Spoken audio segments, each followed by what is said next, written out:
my God, we're actually I don't know. I don't know It if says we're live. Yeah, good. And we're also using the voice isolation thing. This is a Mac OS thing. I think I saw Marcus Brownlee.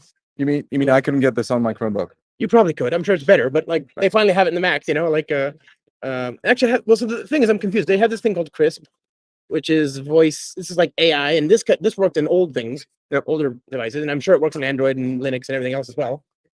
But now they have in the Mac itself, right? Or at least in the iPhone, you can actually make a phone call and do voice isolation, and it does AI voice isolation in the thing. Anyway, my point is, hopefully people can hear us. We're live at Devoxx Belgium 2023. 2023. But this right now to see you, it just feels like it could have been 2013, right? Or 20. It should have been. Yeah. 2003, right? Actually, we're celebrating 20 years of Devoxx. I know. When was your first one? 2009. Nine. Right? Which is I know. What happened? I missed. I wasn't part of this discussion really until about 2009, right? Like and now I feel like So you've only known the Devoxx, not the Java Polis. No, I have shirts and I wanted to, but yeah, I just got into the discussion later, right? And that's the thing. I joined the spring team after it got acquired. Okay. And I'm thinking, oh well, I get to watch this thing like right off into the sunset, right? Because what technology lives for more. You don't get to have like in the Java ecosystem being around and being popular and being successful. That back in the day, you remember web work?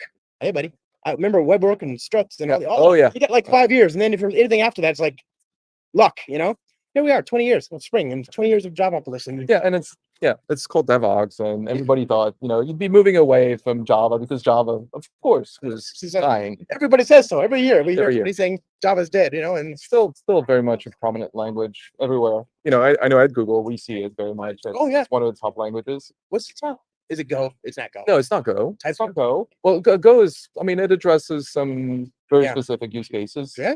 It's a broad language for lots of those stuff. People love it. Yeah.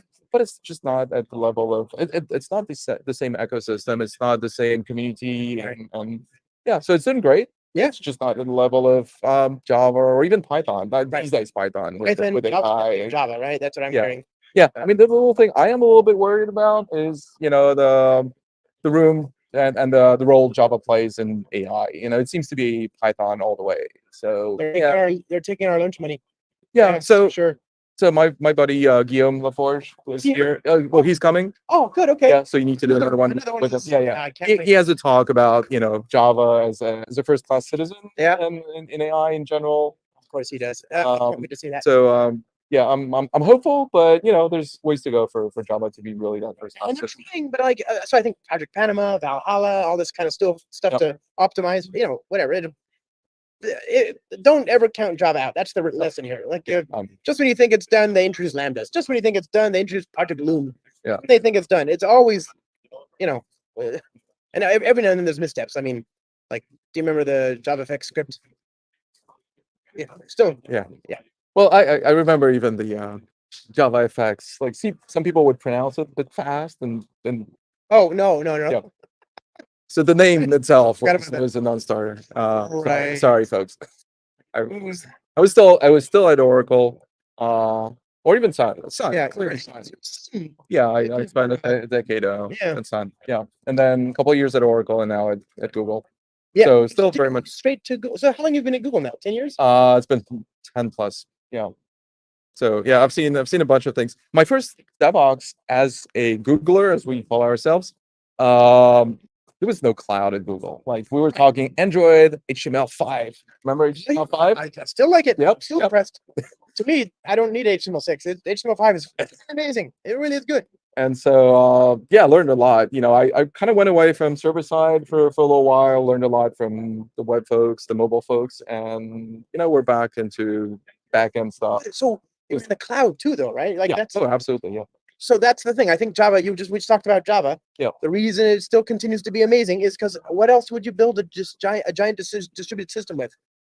Yeah. But I mean, if you're lucky to start from scratch, maybe Go is something you want to look into. Yeah. But no Java, because of people know Java. Yeah. So if you want to hire, so the biggest problem for cloud in general is companies don't have enough skilled people. Right. That's number one thing we see. So that's why we try to help people with training and certifications, all these things. Right. I think it still matters at this time of day for cloud, but for Java, we're there. Like, there's massive there's critical mass Oh, it's clearly for yeah. just about anything. It's our ball game to lose at this Yeah, point, right? Go is clearly not there yet. You know, And so and now that we have Project Loom and GraalVM native images and all that, I don't know if Go's gonna. I think honestly, there's a lot of use cases for which Go might have been better yeah. 2 weeks ago before Loom. That now I don't know if people can All make that decision. Did you look at Kotlin server side native, all these things? So yeah, I'm Yeah. a Google developer. So I'm a big fan. Okay. But also, like Java, don't discount Java. It is an amazing piece of kit, right? Yeah. I love Kotlin though. Yeah, Yeah. great syntax. Right. And just to clarify, when I was saying, Java is still very big, from what I see, this is not internal code. Like we still have a lot of things written in Java Sure. internally, but from our customers and people using Google Cloud, clearly Java is at the very top, Yeah. alongside probably Python, but everything else is way behind. And so this is again decades in the Java ecosystem you've got here. So one thing that's kind of interesting, have you followed the new Java 21 data-oriented programming? I'm trying to say, Yeah. not look silly when I have the conversation about it. Okay, if yeah, well, there's no the day that you look silly is the day I don't want to be in Java, right? Like that's just a ridiculous. Okay, it does not happen. It's a factual improbability. But there's this Brian Getz. God, I need coffee. What? Huh? You worked with him. You might have known him. Yeah. That guy. Yeah. Brian Getz was talking about you got steel types, pattern matching, and records, and all these things taken together. Just calling it data-oriented programming. Just like that's so cool. They silently, quietly unleashed a whole new paradigm. Yeah. Just make it like, oh, by the way, you want to support this whole style of programming? By the way, now you can. Java is just as good as almost anything else. Yeah. Thanks. Great. Yeah. No, I think it's we've seen a bunch of things. Like remember JDO? Yeah. That was a long time ago. JDO. Oh, and Link. On the other side of the. And .NET. Yeah. C# Link. Yeah. Yeah. And then it also had Apache OJB. Yep. And actually, JDO, I remember thinking, like, okay. Yeah, we're sounding like old farts here. Well, yeah, I mean, I still think JDO was actually, because it had more lifecycle events, it had more hooks. It was actually a better way to make it work than JPA. It's just JPA is simpler to rock. I don't use either, to be fair. Do you think it's simpler? Yeah, I don't know. I think JDO is more natural. It was object oriented. I mean, if you get into, but then people are so used to relational models and do you win better? What's that? Do you win better? Genie or EJB? I know which one I would choose. Any day, twice on Sunday. Yeah. Genie. Yeah, right. It's a super elegant future. I mean, it's nothing is more cloud native, auto scaling, bursty, and dynamic than Genie. I mean, that and Rendezvous and these kinds of. Sun was just decades ahead of his time. For some reason, they backed. Yeah, I mean, we instead, Sun. I say still we, but we missed a lot of things. A lot. I know a lot of people like to think about Sun being this amazing company, which it was. I so enjoyed this time, but we got a lot of crap also, and we weren't good at everything. Like tend to remember the good things, which is nice. I like that. But hey, I mean, I remember when they changed the stock ticker to Java. That was a little cringe, but also really cool. Yeah, really cool. I know. Jonathan Schwartz really wanted this, and it was just to create the conversation. But people noticed, and that was all we were hoping for. And there's a Linux distro. Do you remember they had a full page ad in the New York Times, whatever? So Solaris x86. No, the Linux. Oh, the Linux. Oh, Linux, Java desktop. Java desktop systems. JDS. Yeah, and that 3D UI. Window. Yeah. That was ahead of its time. People don't remember how cool these things were. And back, they are. You can't see this in the camera, friends, but there's a baby, like literally a baby, behind us, showing us how it's done. Yeah, more agile than I am before I've had my coffee in the morning. Anyway, so yeah, like I remember Sun. And the reason I remember Sun is because amazing people like you, the tribes of Sun. Yeah. Well, some of us are at other great Google, and they're all over the place. Some are our friends. But the reason you're at Google is because you did great things at Sun. You know what I'm saying? They're very lucky to have you at Google. Thank you. But amazing. I followed a lot of real good people, which seems to be the thing I do. All of us, man. We stand on the shoulders of giants. Oh, absolutely. So you're at Google Cloud doing what? Like, are you the lead of it all? Are you the one that created it? No, so Google Cloud is obviously a cloud that a lot of developers can do lots of things with. You should, you definitely should. I think Google Cloud came after the other ones, Yeah. whether it's AWS or even Azure, and I think we're we were able to build something that's very cloud and developer friendly. I think it starts. Yeah, Hot take on this. So I love platform as a service. yeah. I love having as few choices as possible, and I want things to work really nicely together. You want the batteries included option. But no, I don't want extra. I don't want all the batteries. I want one good thing, Opinionated. as opposed to 5 million just throw shit at the wall and hope it sticks kind of things. And Google Cloud feels like this really well curated, clean, integrated experience. And I'm not saying you have got every little checkbox, but I don't need those checkboxes. So we only have two ways of running containers. Oh, is that Only two? Yeah. It's like, do you want Kubernetes underneath? Great. It's called Kubernetes Engine. If you don't care, you want the serverless approach, like you don't need to open the trunk and then look what's inside. Cloud Run is it. Well, but that's what I'm saying. I really like Google's approach because it has all the checkboxes I need, and I reckon all the checkboxes most people will need. I don't know what the use cases are, but I know if you look at like because like I think Amazon just spent all their time adding checkboxes, and I don't know what half that stuff does. It's just not useful to me. It's a different approach. I mean, they're really good at listening to customers, and if customers have enough money to have them, build a new product, implement that other checkbox, they'll do it. And you know what? They're listening to customers. I get that. But I don't know that the end result is super, comprehensive. It's comprehensive, cohesive, or no, it's complicated, and it makes me feel stupid, and I don't like it. Whereas Google Cloud, I love it. I'm a huge fan. Huge. And I'm busy. Well, because also Kubernetes, I can run tons of application platform on top of GKE, no problem, right? Like I love that kind of stuff. Yeah. Kubernetes is just it's funny how people forgot that. I think we can say we invented Kubernetes. Oh yeah. But people forgot about it. So, which is nice because it means it's prone to people know Kubernetes. They like it or they don't. They feel it's overkill sometimes, and that's why Cloud Run exists. Yeah. But I don't even. I love Cloud Run. That's Knative, which is another thing that Google had a huge hand in crafting, creating, and birthing. It's an amazing thing. Yeah. So you're working on that stuff. Yeah. These things. So it's a lot about generative AI these days, of course. So it's all the things. It's building apps, of course. Yeah. And that's any language, but Java obviously remains my preferred one. Me too. It's also yeah. So that's the thing, Cloud Run or anything serverless, cold starts is still a thing. We still need to worry about these things. So, we have options to keep instances warm. But at the end of the day, your app and your stack really matters, and we can't do better than what your app can do. Right. So running all your apps, getting them to be smart and getting to call all the APIs that we have, whether it's data or AI, and AI is a big thing these days. Obviously, that's but again, what we talk about. To Google's credit, before years ago, long before OpenAI and ChatGPT and all this, you had like object detection and vision APIs that were just phenomenal in Google Cloud. That you can just if you've got a token, if you're authenticated to Google Cloud, you can now call that stuff and use your apps. Yeah, so that's like pre-trained models. So we train it. It's generic enough that it works for you.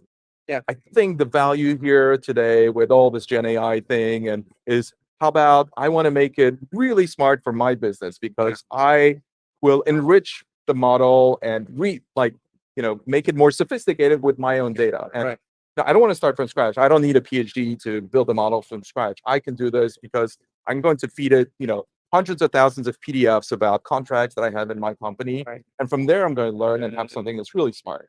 The context that we're able to add in a fairly easy way without needing that PhD is I think super powerful. Like the cloud itself, it's kind of a new thing. Like the cloud itself, the things you can do. Like you just few clicks, just couple command lines, and you have a power at your hand. It's amazing all the things you can do. Now with AI, we're getting to new levels. So another thing that Google has just done, and they've proven they can do it before anybody else is doing it, because again, you've got literally it's synonymous. The term Google scale. We all know what that means. It means impossibly large, world-spanning Yep. globe spanning scale. And so you get economies of scale at that scale, right? I use the word scale too much now. I have to leave. But basically, you get economies of scale. So you had Google Cloud Spanner. Yep. You can't do Spanner on your machine. It just doesn't. The whole point is that it's Google Cloud scale, right? Yeah. Atomic clocks, making the whole thing look like it is distributed. I mean, it's like $1 billion data like centers, breaking the cap theorem. Yeah. Kind of. physics bending, Yeah. insane Exactly. kind of stuff. And that's so when you use Google Cloud, the idea that I can tap into that infrastructure, and the same thing for now AI. Like, yeah, I can do an LLM on my machine, but it's just not going to have the model. It's not going to have the data. It's not going to fit. Yeah. Having Google manage that is just a huge win, and you can't do that. It's not about like, can I run it on-prem? You could, but it's just not going to be the same scale. The scale is the feature. Right. That infrastructure, that prowess, that skill. Yeah. So I mean, the cloud itself, because of the cost being brought down, the ability to have massive amounts of data brought a lot of things. Yeah. You could have some cloud native ways of analyzing the data. And yeah, I mean, there's no AI if there's no data. So it starts with data. And Yeah. so you need to be able to store it, to access it, and to build those AI models. Yeah, I mean, and we do this in-house. Like Right. Google Brain is one house. DeepMind, we merged the two teams, and Yeah. we have an amazing, like, if our customers have an issue with AI or they have suggestions, we can talk to the engineers that build that. No. Right? This isn't like, There's relying on other, like, and we're pretty open about right. using other people's models. Like, we have a model garden where, you want llama from Facebook, sure, it's there. You want ours, it's. Can I ask you questions about AI actually? So my understanding, You can try. Okay. Can you talk about Bard? I can talk about Bard, but Bard talks. No, it doesn't need us to talk about it. It can do it itself. Bard is your LLM. It's a freaking phenomenal LLM, and it's gotten, even just in the last 2 or 3 months, or whatever, since it was unveiled, it's gotten way better to the point now where I can use it almost all the time. And again, because of, I think it's the Google magic here, it seems to be aware of new stuff. Yeah, It's getting so updated, whereas the other one, distinguished competition, seems to be stuck in all right. 2021. Yeah, no, you're right. Yeah. You're right. It's plugged into it's there's no date after which it knows nothing. Right. It's perpetually being updated. Guest card. Hello. Blue. And so oh. And so yeah, Bard is so it's like the end user version, accessing our LLM that is called Palm. So obviously there's a programmatic way and API, everything you need to access Palm. And so one of the things we did and we're showing here is we have quizzes powered by Gen AI. So quizzes, you give it a topic and then it builds a prompt out of that, generates questions. There's one right answer, and Right. there's obviously, other false answers. So it comes up with those false answers. Yeah. And this is an ability to create quizzes that the Earth, mankind has never seen before, like, and with no limits. So did you? And it's built on LLM. So Bard is one end user Right. use case, Right. which is very generic. Ask it questions, do work for you. Give me, drop a photo. Yeah. And ask me what you see in it. Yeah. Which is very, we could, that's a Vision API, which we used to have for a long while, but that's really exposed to the end user. Or, an architecture diagram, drop it in Bard. And you're like, any scalability concerns with this thing? Any security concerns with this thing? Stop it. Really? Architecture in a box? I don't know how good it is, but I'm sure it's. I mean, it can read the internet. It has the internet at its fingertips. Yeah. And so, wow. What I'm getting to also is the multimodal thing. Yeah. It's text. That's true. But there's the images. And of course, you can generate images. You can generate audio. You can generate lots of things. So it's kind of mind-boggling. I need to keep up with what's possible and all the underlying technologies. Try to see how. So when we had those arduous debates about JDO versus OJB versus CMP versus JPA, like, does all that seem a little silly now that we have computers that we can ask questions? It totally seems. It all just seems so. Completely silly. Yeah, I know. Spring versus J2EE. It's like J2EE. What's that? J2EE. Come on, I made it. You mean Jakarta EE? Come on, man. Come on. And then, by the way, Jakarta EE 11 looking great, but I saw it get pushed back until a little bit later next year, which is, we supported 10 already. in spring. We were the first framework to support Ducati That's right. 10 and waiting for 11. Anyway, all that stuff. It just seems so freaking like you and I, we write Cardi brackets for a living. And now we're sitting here in Belgium eating delicious fries and Chocolate. yeah. Okay. People, this is gonna sound ridiculous, but there is nothing in your accent that would betray the fact that you're actually French. Oh, So accent? that's all that. Oh, what? I don't have an accent. But okay, so very important controversial question here. Who invented the fries? Was it the French or the Belgians? Oh, as a French person, I will absolutely tell you that the best fries are from Belgium. They know how to cook the fries, how to yes. fry the fries. Yeah. No, absolutely. Yeah. And mayonnaise. Yeah. Mayonnaise, of course. Like nothing else is better. Okay, we did it. Anything else that we should leave them with? Lots of stuff. That just go and try Google Cloud. Google Cloud. Yeah. It's gonna be big. It's huge. It's great. I'm a fan. I'm a big fan of you, brother. Thanks for joining me on the show. Thanks. Thanks, everybody. Stay tuned for more. Bye.